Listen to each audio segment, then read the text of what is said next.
اے لڑکے، کون ہو تم اور دلہن کے کمرے میں کیا کر رہے ہو؟ یہ وہ آواز تھی جس نے کمرے میں چھائی پرسکون خاموشی کو کسی شیشے کی طرح کرچی کرچی کر دیا تھا۔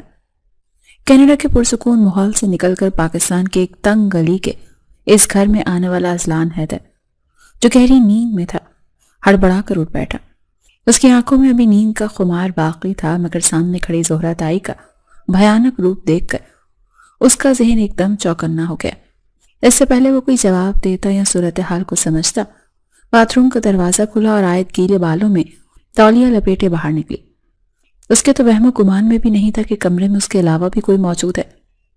بیڈ پر اذلان کو بیٹھے دیکھ کر اس کے قدم وہیں جم گئے اور چہرے کا رنگ ہلدی کی طرح زرد پڑ گیا۔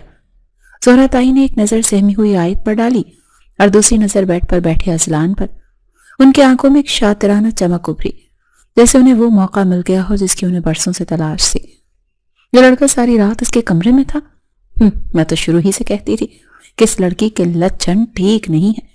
تائی کی آواز کا والیوم اتنا اونچا تھا کہ باہر صحن میں موجود تمام مہمان اور گھر والے وہاں جمع ہونا شروع ہو گئے۔ اذلان تیزی سے بیڈ سے اترا اور آگے بڑھا۔ آنٹی، آپ غلط سمجھ رہی ہیں، میں تو بس رہنے دو۔ تائی نے ہاتھ کے اشارے سے اسے روکا اور جمع ہونے والے ہجوم کو طرف گھوم گئی۔ ان کے لہجے میں زہر ہی زہر تھا۔ دیکھ لو سب لوگ، یہ ہے میرے جیٹ کی پاک دامن بیٹی، ابھی بارات آئی نہیں اور اس نے پہلے ہی اپنا منہ کالا کر لیا۔ آیت کا سانس لینے میں اٹک گیا۔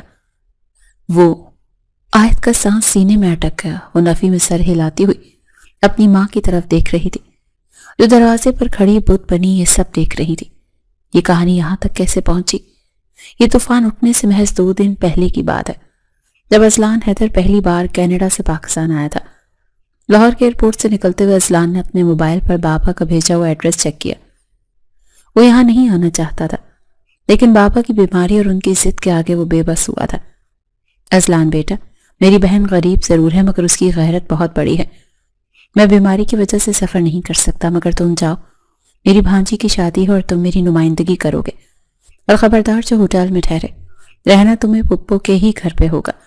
بابا کے الفاظ اس کے کانوں میں گونج رہے تھے جب ٹیکسی ڈرائیور نے اسے ایک پسماندہ علاقے کی تنگ گلی کے باہر اتارا تو اذلان نے گہری سانس لی، جس کا پاکستان کا پہلا تجربہ تھا۔ گھر کا دروازہ کھلا تو سامنے ایک ادھیڑ عمر خاتون کھڑی تھی، جن کے چہرے پر زمانے کی سختیاں واضح تھی، مگر آنکھوں میں بے پناہ شفقت تھی۔ یہ رضیہ پھپھو تھی۔ اذلان بیٹا، تم آ گئے؟ رضیہ بیگم کی آنکھوں میں آنسو امڈ آئے۔ انہوں نے آگے بڑھ کر اذلان کا ماتھا چوما۔ میرے بھائی کی نشانی، بالکل بھائی صاحب جیسا قد کاٹ ہے۔ آؤ نا، بیٹھو، اندر آؤ۔ اذلان جھک کر ان سے ملا اور اپنا سامان لے کر اندر داخل ہوا۔ گھر چھوٹا تھا مگر صاف ستھرا۔ صحن میں شادی کی ہلکی پھلکی تیاریاں چل رہی تھی۔ سفر کیسا رہا بیٹا؟ تھک گئے ہوگے تم؟ رضیہ بیگم نے اس کے ہاتھ سے بیگ لینے کی کوشش کی تو اذلان نے مسکرا کر منع کر دیا۔ نہیں پپو، میں ٹھیک ہوں، بس بابا نے آپ کو بہت سلام بھیجا ہے۔ اذلان نے نرمی سے کہا اور چارپائی پر بیٹھ گیا۔ ابھی وہ پانی پی ہی رہا تھا کہ کمرے سے ایک لڑکی باہر نکلی۔ سادہ سا شلوار قمیض، سر پر دوپٹہ اور چہرے پر بلا کی معصومیت۔ وہ اذلان کو دیکھ کر ٹھٹک گئی اور فوراً دوپٹہ درست کیا۔ آیت بیٹا، آؤ ملو اپنے کزن سے۔ یہ اذلان بھائی ہیں تمہارے؟ پھپھو نے اسے آواز سے۔ آیت جھجکتے ہوئے آگے بڑھی اور دھیمی آواز میں سلام کیا۔ السلام علیکم۔ وعلیکم السلام۔ اذلان نے اسے غور سے دیکھا۔ وہ بمشکل 17-18 سال کی لگ رہی تھی۔ جب آیت چائے بنانے کچن میں گئی تو اذلان سے رہا نہ گیا۔ پھپھو، یہ تو بہت چھوٹی ہے، ابھی تو اس کے پڑھنے کی عمر ہے، آپ اتنی جلدی شادی کیوں کر رہی ہیں اس کی؟ رضیہ بیگم کے چہرے پر ایک سایہ سا لہرا گیا۔ انہوں نے اپنی چادر کا کونا مروڑتے ہوئے نم آواز میں جواب دیا، کیا کروں بیٹا، بیوہ عورت ہوں اور صحت بھی اب جواب دے رہی ہے۔ اس کے تائے کا بیٹا ہے احسن، رشتہ بچپن کا طے ہے، بس چاہتی ہوں میری زندگی میں یہ اپنے گھر کی ہو جائے، زمانے کا کیا بھروسہ۔ اذلان خاموش ہو گیا۔ اسے آیت سے دلی ہمدردی محسوس ہوئی۔ وہ اتنی چھوٹی عمر میں گھر گھرستی کی چکی میں پسنے جا رہی تھی۔ اگلے 2 دن گھر میں خوب گہما گہمی رہی۔ اذلان نے نوٹ کیا کہ آیت کی ہونے والی ساس یعنی زہرہ تائی کا رویہ انتہائی حاکمانہ اور تلخ تھا۔ وہ بات بات پر آیت اور رضیہ پھپھو کو تانے دیتی تھی۔ مہندی کی رات تھی، تائی نے بلند آواز میں سب کے سامنے کہا، ہم تو بس احسان کر رہے ہیں اس یتیم لڑکی کو اپنا کر، ورنہ میرے احسن کے لیے تو لاکھوں رشتے ہیں۔ آیت ایک کونے میں سر جھکائے بیٹھی تھی اور اس کی آنکھوں میں تیرتے آنسو دیکھ کر